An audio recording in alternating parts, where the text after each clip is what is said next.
Tell me again. The technological discoveries of the 20th century are as big as the discovery of fire for the primitive man.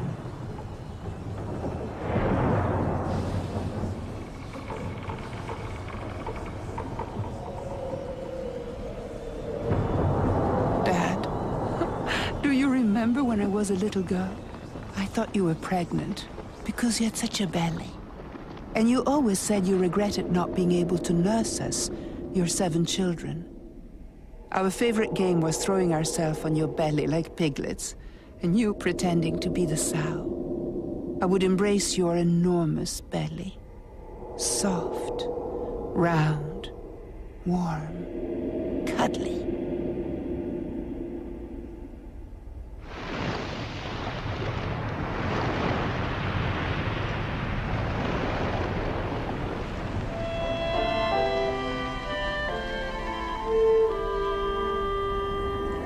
If my dad were an animal, he would have been a seahorse.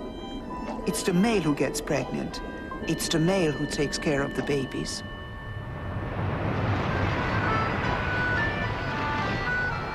My dad stayed mostly in bed. He stayed in bed all day long. He didn't want to waste energy. He saved it all for thinking. On his bed, he read, wrote, met his collaborators, drank espresso, edited films. Most of all, my father thought and thought and thought. He ate glucose pills to nourish his brain. On his head, he kept an ice bag to reduce the heat his brain produced by so much thinking. In spite of this, he sometimes got terrible migraines.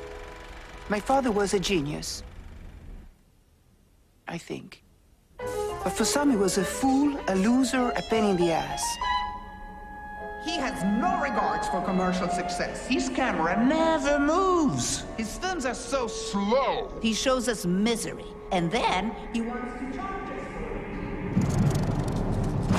us. Reality is stronger, more extraordinary than anything our human mind can imagine. Artists revere their own imaginations. Narcissists. I am not an artist. Do you know where this artist's inspirations comes from? Go to hell, Roberto. We are artists and revered for it. Selznick, bring the Italian up to speed. Film is art. It comes from storytelling, theater, literature. The best films, in fact, have a strong narrative. Film should illustrate novels. That's the best entertainment. Like my Gone with the Wind. Novels, theater, letteratura. What about dreams, eh? My films are about dreams. It's what I achieved in 8.5. You, Fellini, you and I were best friends. We worked together, and you betrayed me. Dreams, eh? Wet dreams. Roberto, I've always called you Adam like the first man. You are indeed at the origin of modern cinema.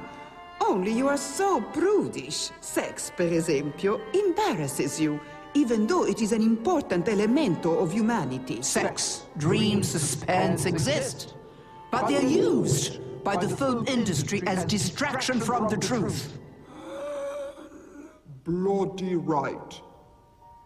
That's what films are for. To distract and entertain.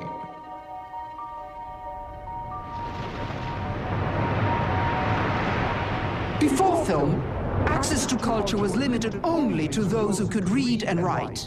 You don't need that for films. Films are accessible to anyone. Films will defeat ignorance in the world. Oy vey, Roberto, you're so Italian, so melodramatic. Audiences want to be distracted. A bit of fun after a long day at the mill. People watch film to relax. and to be entertained. Only entertained. Selznick, you don't believe that. With that neorealism of yours, you brought a reality that was never seen before. Your films look so real, so authentic, like documentaries. All my friends preferred Hollywood movies. Were my father's films ridiculous or sublime? Indeed, they're very slow, yet their simplicity and starkness moves me profoundly. Angered at the industry's pursuit of profits, he declared, "Il cinema è morto. Cinema is dead." A headline quickly responded, "Il cinema di Rossellini è morto. Rossellini's cinema is dead."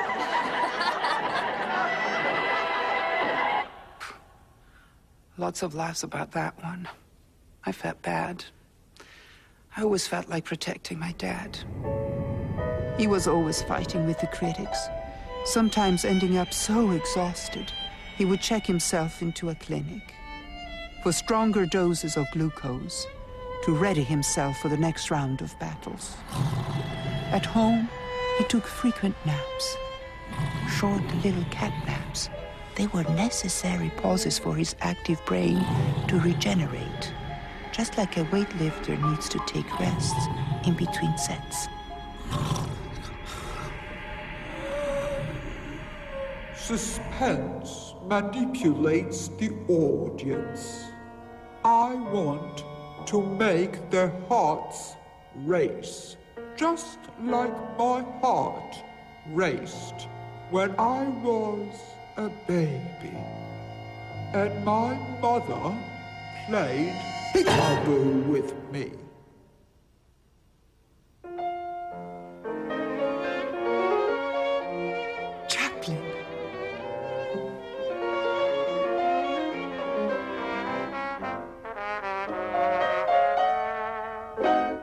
Chaplin, indeed your films capture the essence of life and address our conscience, which elevates men.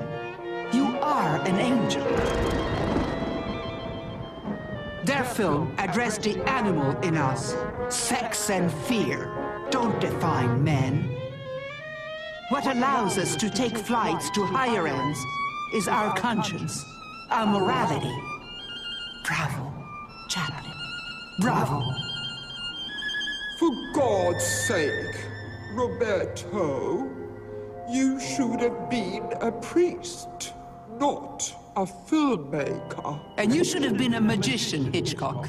Your films might be fun, but nothing moral. Your suspense manipulates people's feelings. Illusions. Like masturbating instead of making love.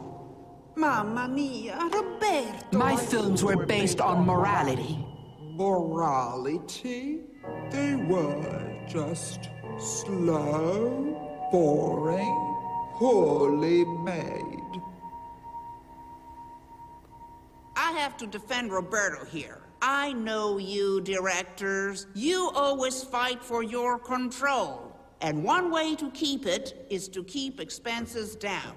The bigger the budget, the bigger the commercial responsibility. Roberto keeps it simple to keep control. Lower budget equals freedom of expression, Selznick. Anyone should be able to make films. The Hollywood system prevents that. But they like us. Like is not the measure of right. My films addressed our conscience. For example, a poor woman in Rome was shot, and I went there to reconstruct how the event probably happened. I've always aimed to simply reconstruct what probably happened in order to understand. I don't know why my films were called neorealism. They should have been called probable films.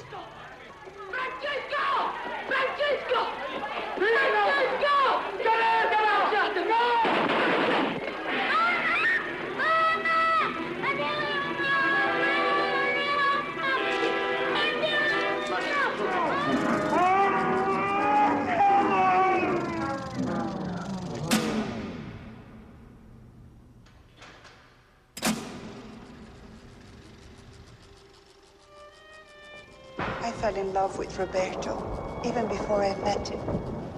Just watching his open city, I wrote to him, I wanted to work with him. We ended up doing more than that. 5 films and 3 children. It wasn't easy working with your father. He didn't like to use professional actors, so no one knew when to talk. But Father used professional actors. What about the great Anna Magnani? Oh, she was so different than I. And extraordinary. La Lupa, she was called, like the symbol of Rome. The she-wolf that nursed Romulus and Remus, the founders of the city. La Lupa, the wolf. Anna was a wolf. I couldn't do what she did. She improvised, provoked reactions from the non-actors. She was bold. I'm shy. Was Anna hurt when Father left her for you? Yeah. Very.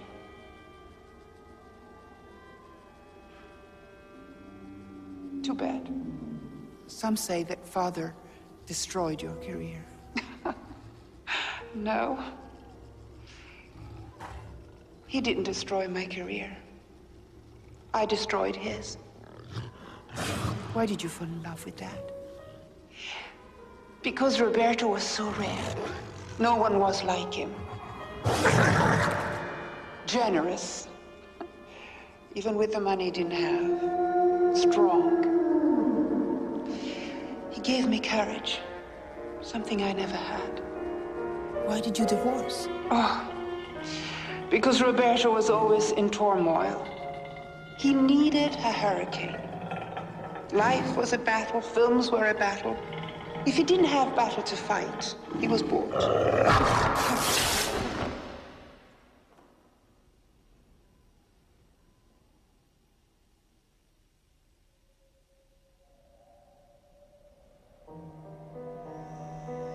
In the last few years of his life, Father decided to make films about science. He sent me to the Mediterranean Sea to fish for urchins. We would open them up in our house, take their eggs and sperms and mix them in a dish and put them under a microscope. This is what we saw. Once the egg is penetrated by the sperm, it divides, each part specializing and becoming a particular organ. So it is for men. Muscles, blood, bones. But in the open air of our makeshift laboratory, quickly everything died. So did my dad. My father died of a heart attack. Fast, just as he drove his Ferrari, Mama said. If I were to divide my life, the same way history is divided into BC and AD, I would choose the dividing line to be June 3rd, 1977, the day my father died. I was so sad. At the time, I was too young to know the power of dreams, fantasy, and memories.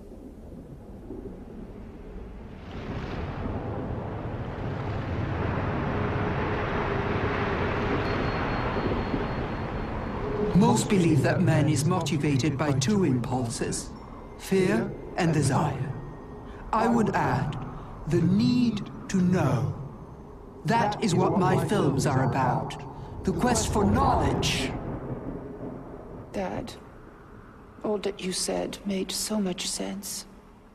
Yet, after 100 years of filmmaking, ignorance in the world is still undefeated. And your films, they're slowly being forgotten.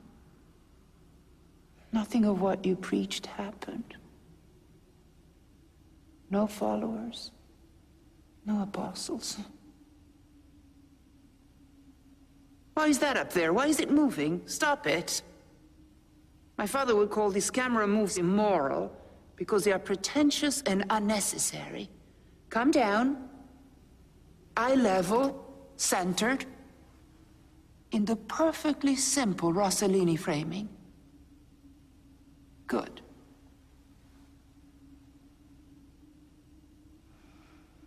I don't know if you're a genius or not, Dad. But I love you.